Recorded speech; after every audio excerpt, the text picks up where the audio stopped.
Baba yangu. Unajua sio kila mtu akuleta shati. Yaani unajua natamani niongee lakini kitu kinaniambia acha tena.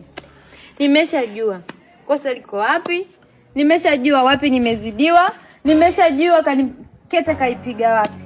Na wewe ungekuwa unasema kwamba unapenda hayo makalio watu na waimloganzila kuliko kuja kunifiti tena hadharani. Wewe baba Kilaya, mimi mangapi nimekuvumilia ndani kwamba nianze kuongea nianze kulalamika? Siwezi. Kama sikuridhishi okay, tena mloganzila tapata mwanaume wangu naye penda topendana anaume mkubwa.